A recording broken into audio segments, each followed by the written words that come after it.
Hello, good morning, all of my fans and just Ordinaries fans. We have another war recap here, and this was another, decently tough matchup. Another Champs 1 clan, and we have been getting a lot of these Champs 1 matchups, and they're tough wars. Our triple count is definitely down against these clans. I mean, they're all in Champs 1, and they put up some good bases. Starting off, we've got Aries, and Aries actually tripled this base a couple wars back. It's actually on my YouTube, but he tripled this a little bit back, so we shared that. He basically did the same attack and was successful with it. This one was definitely closer to max, or if not maxed all the way, and so he basically did the same strategy, and it pulled off nicely, and that's a big reason why you don't copy bases from other people's clans or clan wars, because once they get shared quite a bit, and then they're pretty easy to go through. So Aries had a super good raid here on a base that he already tripled, and so he had a lot of fun with this one, I'm sure. These rehits, knowing that you're going to get the 3 stars, are a lot of fun. So one thing I wanted to address from the last video is I work nights, guys. I am tired all the time. So if I give it an occasional yawn through the YouTube, I'm sorry. It's going to happen. So I just want to apologize ahead of time. And, so here we have Goblin, and he's going to be doing, this is a beautiful raid right here. Goblin had an incredible 6-pack this war. Starting this raid off, he's doing a queen walk charge. King using the funnel, uses a loon to help that funnel as well. Gets the queen right into the core of this base. Use the poison spell on those enemy CC troops. And then, look at what the queen has access to once getting into that little lane there.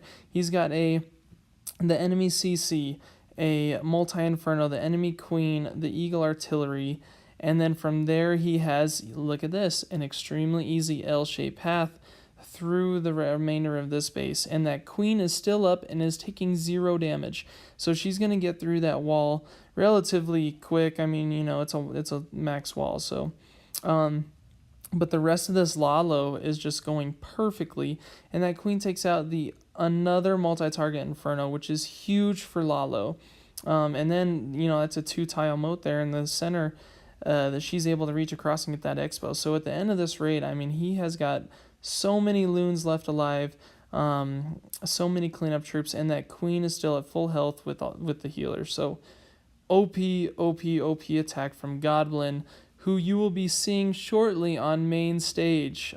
Huge hits, and he's definitely practicing pretty well here. Now here's another beautiful attack. I like this attack better than the last one.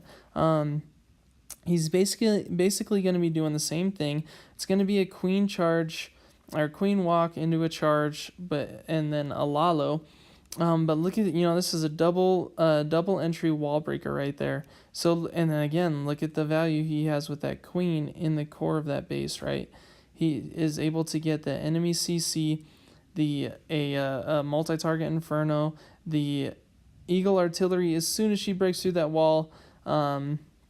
And then he starts the Lalo from 11 o'clock. Now notice this one. Instead of using a stone slammer, he knows that queen is up right there. And so the best way to get that queen out of the way is to send Blimp with the drags, right? So then this Lalo is basically going to take, all of this base except for this town hall on the backhand side. And the queen is actually going to take out that town hall. Now, if that queen didn't take out that town hall, this raid might have had a different ending. But she, in fact, did make it through. And look, there's one healer left on that queen. So just OP attacks. Goblin is taking this serious. And, we're going to see a huge, hopefully, knock on wood, a huge performance by him coming up shortly. Now we have queen here with a Pekka Bobat. And, all Pekka Bobats, they basically start the same, using some Pekkas for an easy funnel. From there, sending the wall wrecker in, you want to send that wall wrecker into an area that has got huge value. And from there, he's got a extremely good kill squad with this raid. and he's going to jump into that core there because the wall wrecker didn't actually make it through. But using that jump spell, look at all the compartments that are open. You know, there's a lot of big open compartments in the center of this base. And then from there, he's just going to use the bats at about the 9 o'clock, or she's going to use the bats at about the 9 o'clock. And then, those bats literally just go around and take out, oh my gosh, defense after defense after defense after defense until there's nothing left. I don't know if she lost a single bat on this raid. And look at all the OP troops left alive. I mean, she's got 3-4 Pekkas, the queen, just OP to the max right there. Next up, we've got Bandit. Oh man, Bandit! I swear, you guys see him on every single raid, every single war recap. He is, just an extremely good player. And he's just gonna be starting with a queen charge, using the queen and a baby dragon, a funnel, sends those healers in to make sure that those healers stick to that queen. From there, the wall wrecker makes it into the that kind of big compartment in the center there, which is going to take out a multi-target inferno. From there, she has a 2-tile moat, which means she can reach across. She freezes the eagle artillery, the ground targeting expo, takes out that eagle artillery. So now he is ready. VA is ready to send those hogs in, and he sends the warden with those hogs because he wants those hogs to take out that town hall. Now from here, notice that queen took out the enemy queen and actually was able to take out this backside multi-target inferno. And then from there, that queen is going to stay up, and those hogs are still pushing through. So many hogs, and all that's left is the cleanup. The only thing that really posed a threat on that raid was that king on the initial entry, because that king, I'm sure, took out quite a few hogs. But overall, just OP VA on some crazy good hits right there. Now we've got the one and only Tommy. And Tommy, watch this raid. We had a friend attack this beforehand, and it was Artemis or Wen, and kind of drew up a little bit. Tommy made differences to make sure that it was a triple, but Artemis had a really good hit that kind of molded the design for this base, I want to say. And so what's going to happen is he's going to sui the heroes for a funnel for these E-drags to go into the core. He also has the Stone Slammer, which is huge because the Stone Slammer has E-drag. And then, look at the value. Look at what is left of this base after the Stone Slammer. 44%. And then the rest is just going to be an easy Lalo. He's got, luckily that warden was playing a tricky game there, right? Warden stayed back with the minions and the lava pups instead of moving on with the loons and the Lalo, the rest of the pathing there. So ideally, the warden was not supposed to do that, but look at how overpowered this was and how much he initially got with that initial E-Dragon and Stone Slammer. So, oh my gosh, I love watching these E-Drag clone into Lalos, or, I've actually wanted to kind of get into E-Drag hog attacks, like E-clone hog attacks, but another day.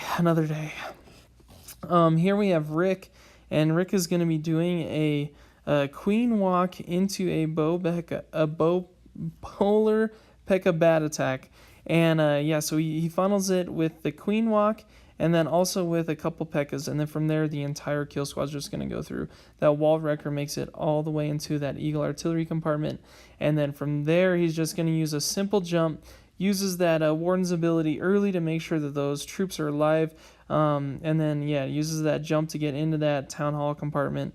And 48% town hall still hasn't been activated, but a ton of defenses are. The percentage might not be a lot, but the structures that were taken out is huge, because he took out all the defenses basically into the core there that was made up of the percent. And then from there, those bats are able to take out the a couple infernos. That single inferno that was at that 1030 compartment really could have caused some damage to this raid, since there's just a few Pekkas left alive. but those bats were able to take care of it. And some really good, well-timed freezing spells, came in clutch there from Rick. Awesome job there, Rick. Now we got Alex, and again, this is another hitter that we see all the time, man. He is doing these Pekka Bow bats like it's his job. He funnels with quite a few Pekkas. He does do a heavy Pekka raid, and then from there, the kill squad, or the main part of this raid, I would say, is going straight into the core there. Use the Warden's ability to keep those troops alive. Bowler bounces back and forth, getting two layers of structures. I mean, it's just insane. That wall wrecker makes it all the way into almost that town hall compartment. Actually, it does make it all the way to that town hall compartment with the kill squad following. Look at that pathway of that wall wrecker. I mean, just OP. And then huge backside cleanup with that baby dragon, a wizard, and a couple archers. The Pekkas and the kill squad still make it through the absolute opposite side of this base, which is huge. The only left standing is that gold storage on that backhand side, and the troops make it down there in time for the triple. So Hulk on a huge triple here.